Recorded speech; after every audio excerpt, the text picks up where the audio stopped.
Hi folks, welcome to the 8 Regents tournament.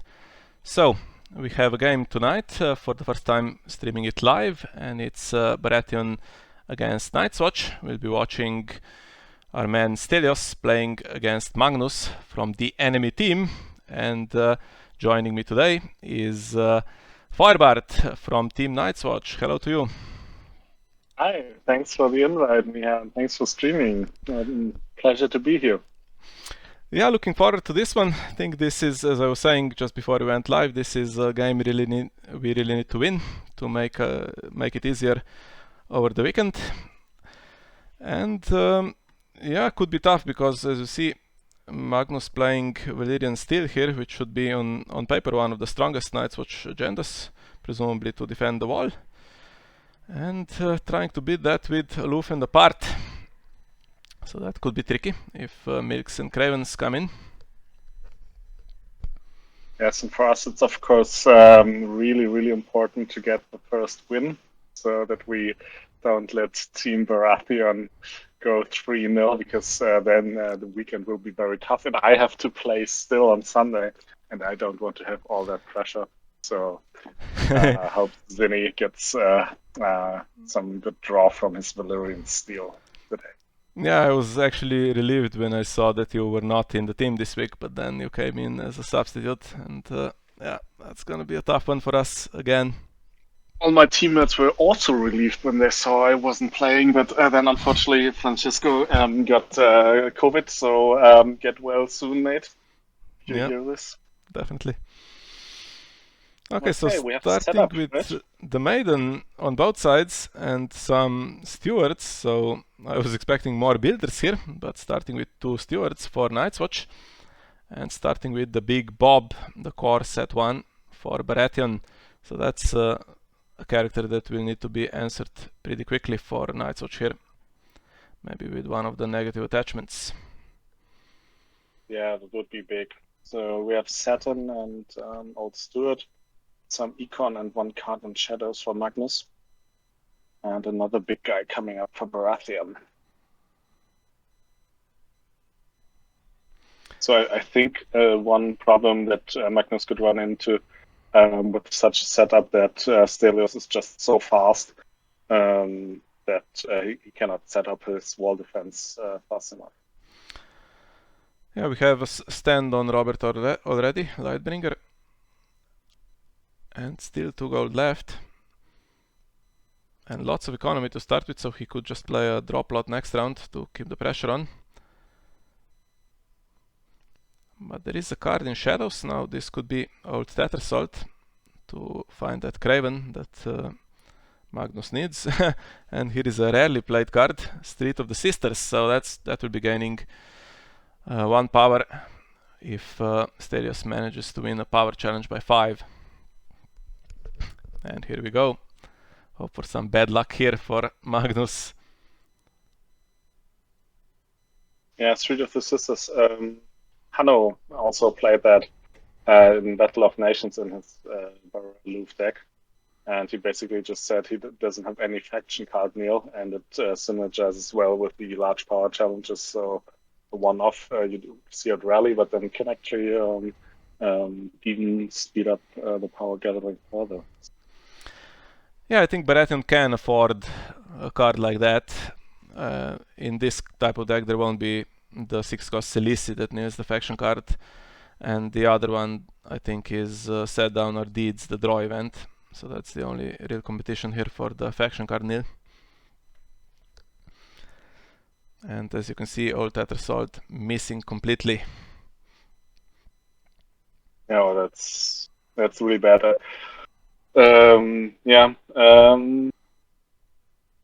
So optimistic. I actually think Aloof is a good matchup for you because we can only have maximum of 1 milk and 1 Craven in the deck. So builders where you have like 3 of each would have been, I think, the better matchup probably.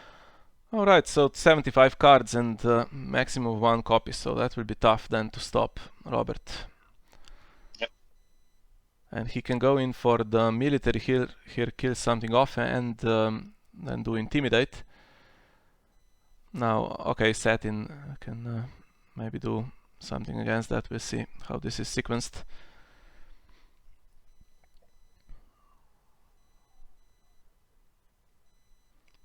And 2 gold left for Magnus. Now, obviously, Mutiny in the dominance phase is a good event for him, and I think Bodyguard doesn't protect against that. Or does it? It's discard. Oh, right, it does protect. So Bob is pretty safe at the moment.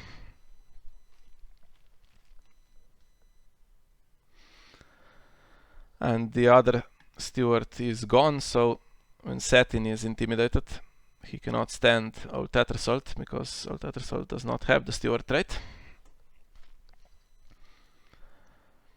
And that's some very quick power here for Stelios, already 6 in the opening round, and there won't be a counter-attack.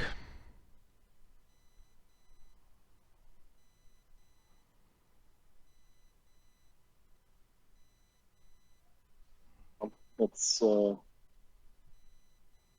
tough round. Another one like that, and Zemi is literally with his back to the wall. Yeah. Yeah, he took the tempo hit in the first round to play the wall out, and now he needs a lot of cards to be able to protect it. Now what's happening here? Playing the first builder, so this is happening in the challenges phase to avoid winning dominance. Maybe he doesn't want to give power away next round. Yeah, that makes sense. And if he did that earlier to give... it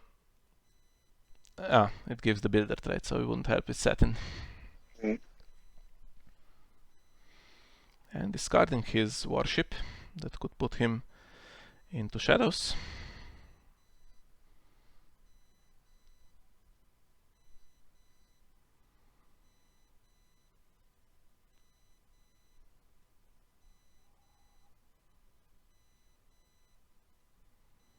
So more in general, what's your first impression of this tourney format, let's say, Miho?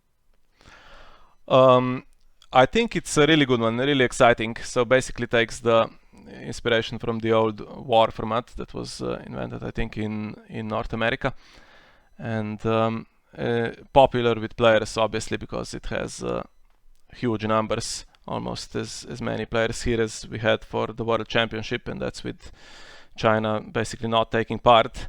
And it's been really exciting to look for good decks and good strategies within the team, so definitely having fun in Team Baratheon so far.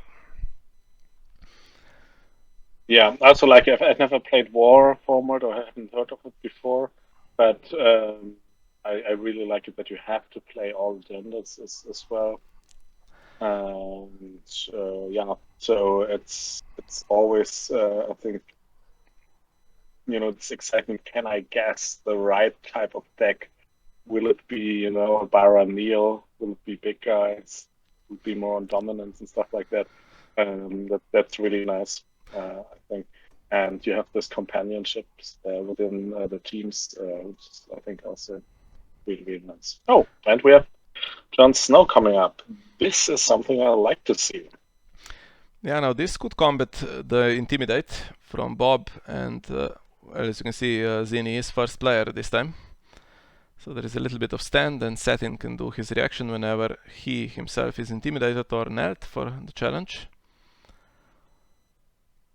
But still doesn't really compete in the power challenge with the board as it is now. Yeah, that's right. So first builder would be huge on Jon. Let's see if he can reattach it at a later stage in the game. Yeah, there was a possibility to put Old Tattersall back into shadows with Blackbird, but he discarded it for reserve earlier. Mm-hmm. And now kneeling some locations here. Street of the Sisters doesn't actually kneel for its effect, so that's not the right one to target. Yeah, but it can't hurt either, right? He has another chance to. Crescent just in case. Although still standing is, of course, the faction card, so Valyrian still can put Craven in the challenges phase. Although I think even a Sweet Sleep would be better just to avoid the second challenge with Intimidate from Yes, Robert. or a Milk of the Poppy, because that gets rid of his renown and that makes Lightbringer useless as well. Only be, for one round. Sweet Sleep would stay. Right, because it's Crescent can't touch it.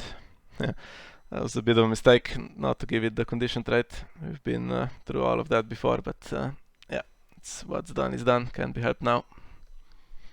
Yeah, but I don't know. I haven't followed the discussion, but I might misremember, but I thought at first it was a condition. I thought it was a deliberate decision not to treat it as a condition. Maybe exactly so Crescent cannot remove it. Yeah, it was not deliberate. It was a mistake. So there were a couple of versions of the card, one with the condition trait and one with the item trait, and then when we checked the art, the final card images had the wrong version, and no one noticed it. So the mistake was kept in the end because the pack was already announced, and some people might have already ordered it, so we couldn't change it at that point. Okay, I see. It's unfortunate, but in a sense, I also find it charming that these things happen, and that we still, it's still a playable card. We don't have to ban it or stuff like that. So it has, I think, a really nice story to it. Although it might have probably for the game been better to be different. But this also makes this whole design by the community thing, I think, unique and. So I think, something I really appreciate. The effort that goes into it. Yeah, personally, it annoys me when mistakes happen. Just that kind of person. But in this case, mechanically, it's not really such a problem because the only interaction really is with Crescent, and there is that Maester's. Is it Maester's Chain that also affects conditions? Yes. So it's just thematically. Should be kind of the same as Milk of the Poppy, I guess. Now here we go, Jon Snow. Unfortunately, missing some keywords here. He could do with Intimidate. Going first. He can win this and stand himself.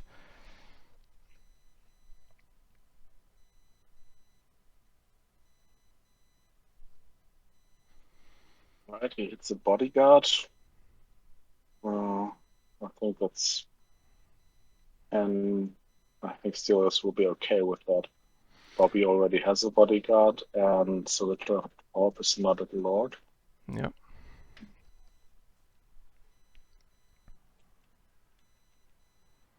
Interesting that he goes for the second challenge as well.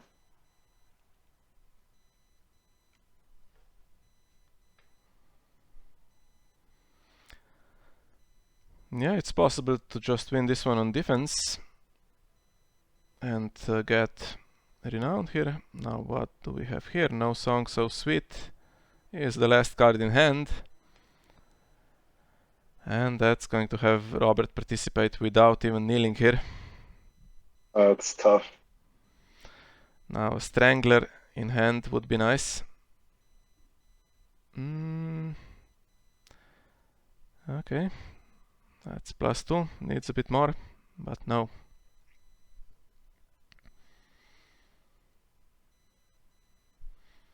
Yeah, up to 7 power.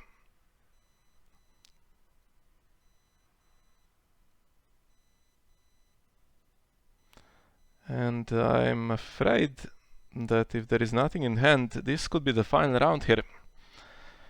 Because with Intimidate, it's possible to get some unopposed. There are 2 characters with Renown, and Street of the Sisters still available for Stelios. Yeah.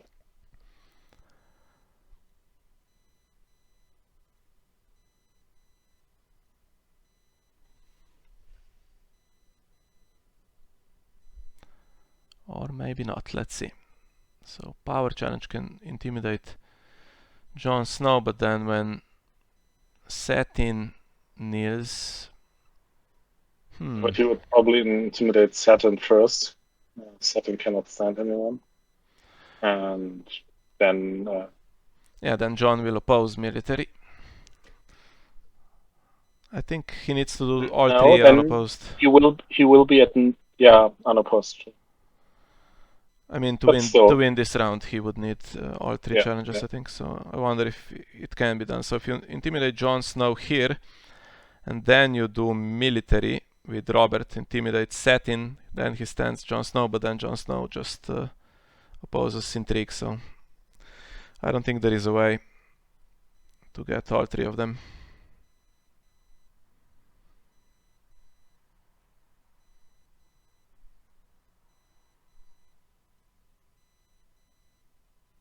Antlerman doing some work. That's a character you don't see every day because doesn't have any useful traits. It's not a bastard, not a knight, not a lore character. But it does have an interesting ability. Baratheon usually does not need the gold in the challenges phase if you do it after power claim. But it could be used earlier with, for instance, Stormland's Fiefdom. And also with the Surge at Harp, right? Yes, exactly. So you can do that even in taxation to have plot phase gold if that benefits you in some way. Even just like that, I mean, you can probably have very little economy cards in hand like this with the Aloof, and really focus on everything that gets it to 15 powers as fast as possible. So, and then you have a Chud that basically protects your big guys against claims. So I think it's a reasonable inclusion into the deck.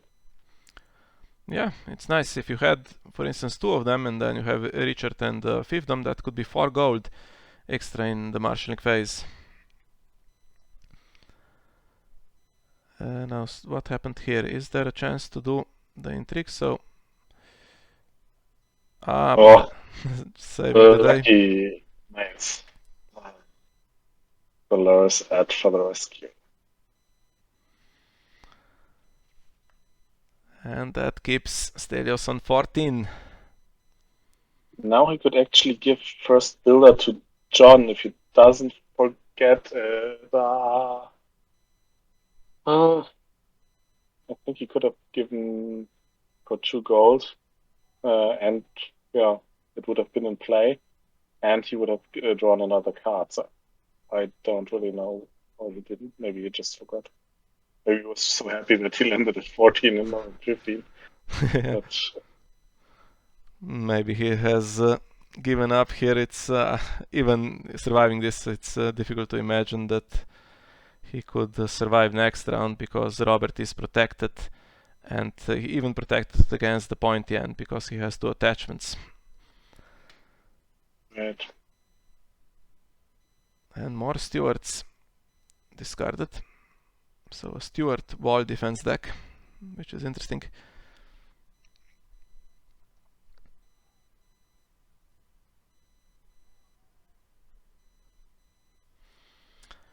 Possible to win in the plot phase with heads on spikes.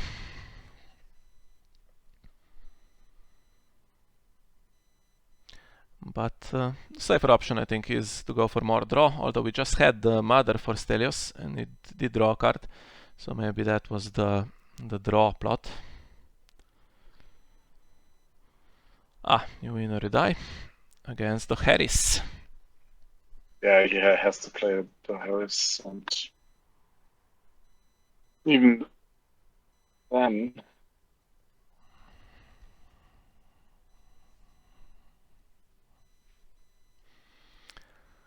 keeping Crescent just in case, and plenty of economy for some more characters.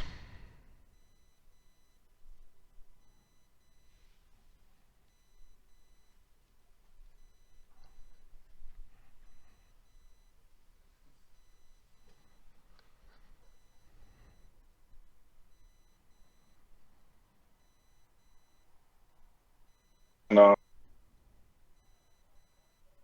Beast. That's such a terrible card.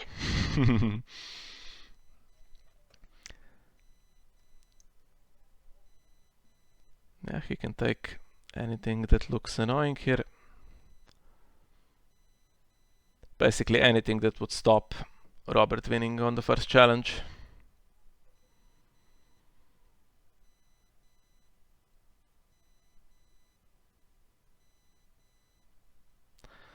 And there is power to steal now because, of course, prize was given away when Sir Richard Thorpe left the board. And removing the Hob is a bad sign for Zini, I think, if that was the best card in hand. Okay. Draws 2 more cards. Okay, so he might not have had anything useful in hand. Or maybe when he looked at the hand with Red Priest, he thought that there was a defense. And this is useful for sure.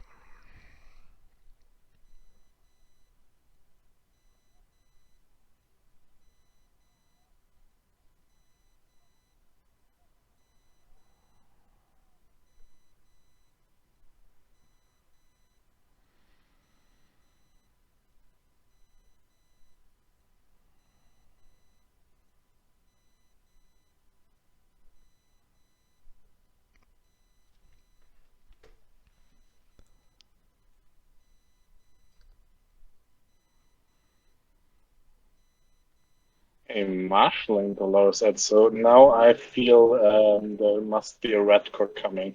I don't really know why this would make sense. Yeah, he does need the faction card, which stops the agenda. And here we go. Okay, Crescent. That gives him a power icon, but not quite enough to be able to defend. He should have the first builder still in hand, right? He should, yes. That gives 9 power defense for... And so if I were him, I would try to sneak it in and hope that Stelios also forgets that he still has it in hand. And see if he does a challenge where he expects to win first go, and then defend it with John and then Stan. Yeah, looks like that's the plan. Of course, Stelios did just recently use the Red Priest, so he must have made a plan to win the game. Okay. Yeah, he should be really aware of that. And he removed Hob. He didn't remove the Red Cook, for instance. Yeah. So must have been confident that he wins regardless. Now let's see. Robert and poor fellows, that's currently 7. And if first builder comes in, it can be defended with 10, which increases Robert's strength by 2, but not quite enough to win this. I wonder if he removed Hob just because it's the thing you usually do if you see Hob. Yeah, maybe. An investment for the future. He remembers to also take Crescent with him because his strength increasing.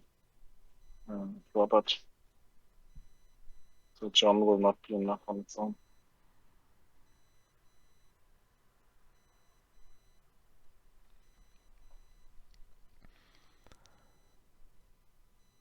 Now, is there something in hand to push the challenge through? Another one of these events, No Song So Sweet, does work on the Red Priest.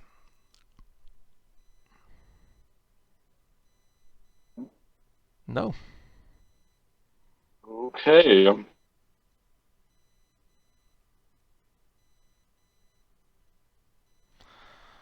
So that's a pretty bad miscalculation, it seems. Yeah, and he knew it, or he could have known it at least. Jon needs to defend this one. And Satin can stand Jon now. And he can add Dolores at standing to win Dom in the end. Yes.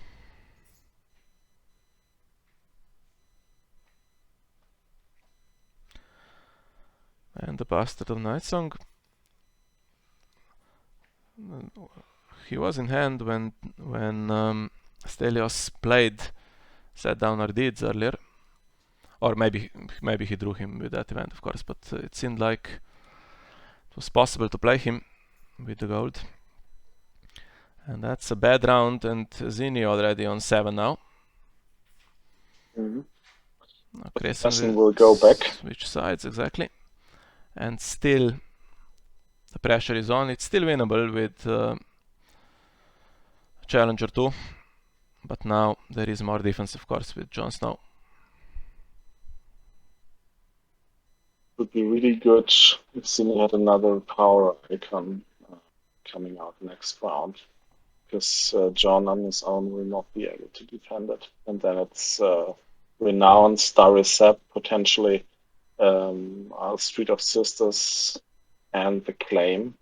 So again, I think one power challenge going through will be game over.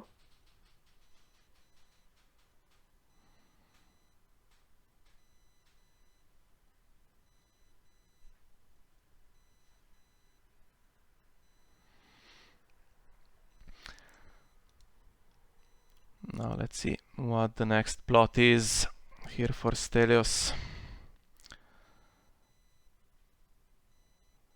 Anything that gives him an extra card would be nice.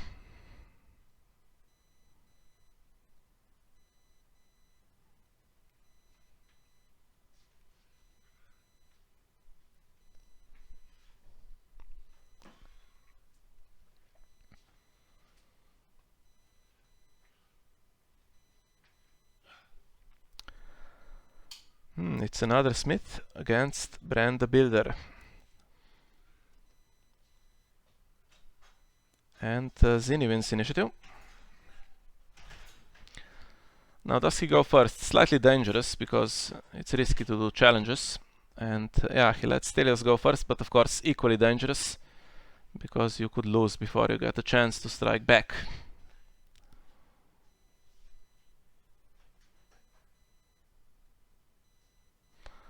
And unfortunately Baratheon doesn't have any ambush with the locations, so whatever Bran the Builder draws is not going to help. Then he has chosen Stelios, so he must be confident somehow that he can pull off a power challenge. Okay, let's see.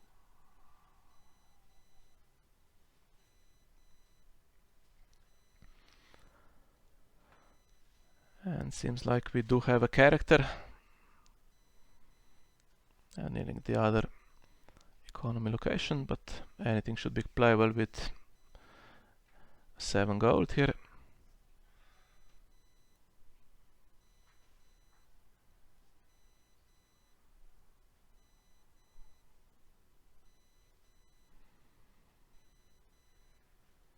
Yeah, and that's as good as anything here.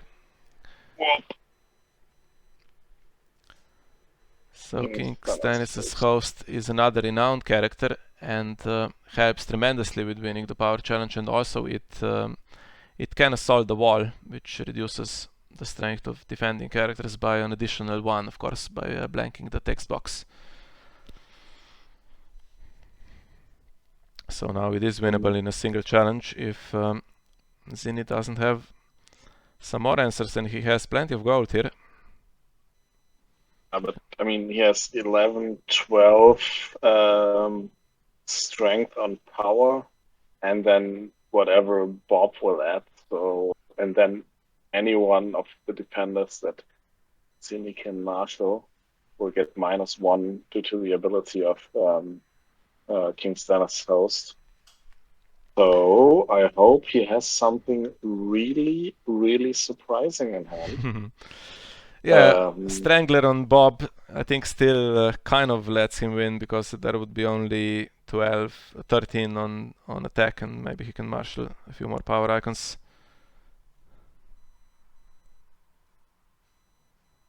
But not looking good, and it does look like it's a Steward's deck mainly for that red cook, so they do struggle with power icons. And Yes. he even discarded Bow and Marsh for reserve earlier, so that's another card that seems like it could have been useful.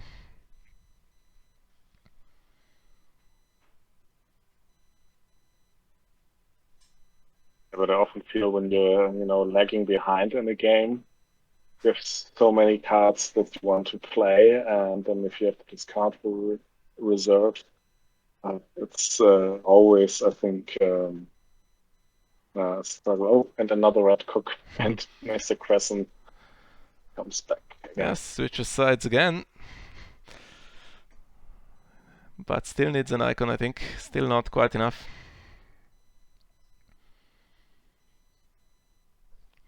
And here comes Crester. Now is there a noble lineage? That would be nice also.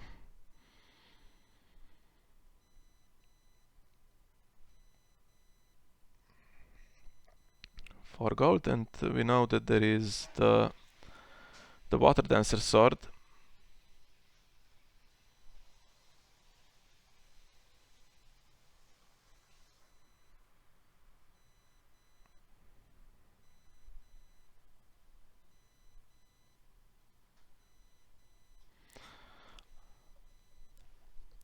I think Stelios has something like plus 10 here on the power challenge with the stuff that is in play right now. And this time he will start with other challenges just to force other characters to kneel.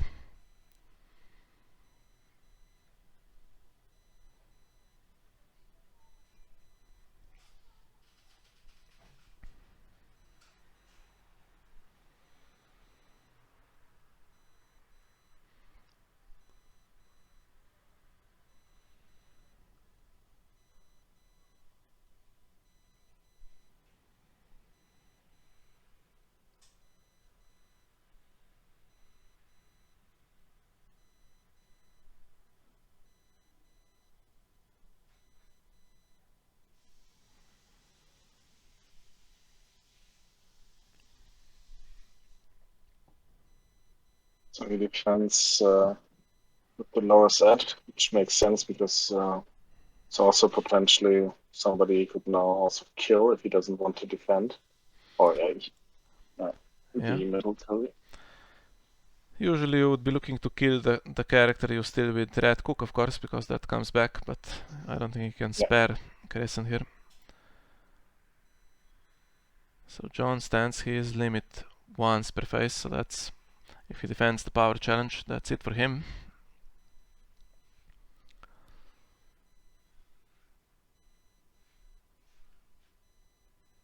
And still I feel like Stelios should know a few of these cards in hand with that Red Priest trigger earlier. And I think the Water Dancer sword is still in there. 17 plus probably 2 or 3. Yeah, I don't know. I can make it. Even if he has another lineage in hand.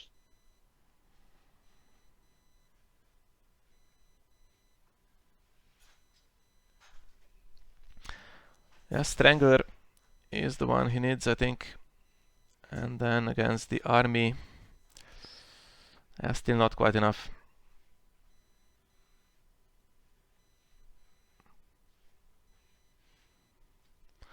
Some kind of combination, Strangler and Nightmares. Let's see, Long Claw, that's not going to help.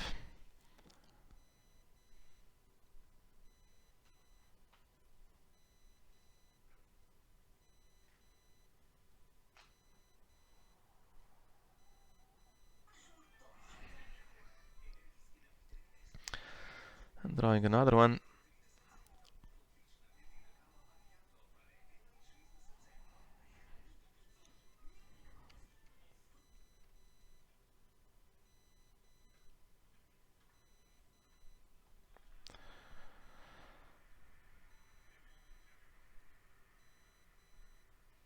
Yeah, it's pretty impressive. Yeah, 13, that's but not quite enough. right, everything. And That's game. there we are. So took 4 rounds. It looked like it might be over in round 2, but yeah, keeping Stelios on 14 almost gave Zinni a chance there. He was up to 7, and if he could have defended this, maybe the game could slowly start to turn around. Some misplays definitely, but can't blame the players. It's a tough game. Yeah, indeed. So, well played, Baratheon. 3-0 up, and we really, really have to bring our A game now for the last games. Yeah, it's going to be a tough weekend for sure because there's still some good players. Let me show you the pairing still. So I play against Sam Bratz, a former world champion. Then we have Dennis playing against Templar. Steven plays against Ivan. And we have Makak playing against you. And yeah, we could lose all 4 of these. So chances are that one of us will win, but no guarantees on any of these games. So looking forward to the weekend. So I can give you a sneak preview on my game. I'll play an offensive 2-wall defense deck. I'll run both walls, small one and big one, and that should basically settle the game in my favor. Yeah, great. So every chance, obviously, for Makak to prepare against that kind of deck with all kinds of walls. And yeah, we don't have any strategy that is set in stone. I think generally we try to, when we get to 4 wins, I think we've decided that we would play some of our worst decks that no one really wants to play. So I play first. If I win, then the Sunday games could be something weird being played. But if I lose, then the other 3 players will play their best, hopefully. Yes, all right. So thank you very much. It was a pleasure commentating, although it was terrible to see this defeat. Yeah, but still, it was really nice, and I hope we can do 1 or more games together again during the Regents tourney. Yeah, definitely. If you have any time on Sunday, I'll try to stream those games as well, and then bring you also a recording of my Saturday game against Sam. Excellent. All right. Okay, So then, everybody, thanks for listening, thanks for watching, and thanks for hosting me. Yeah, anytime. Thanks for joining us. Have a good night.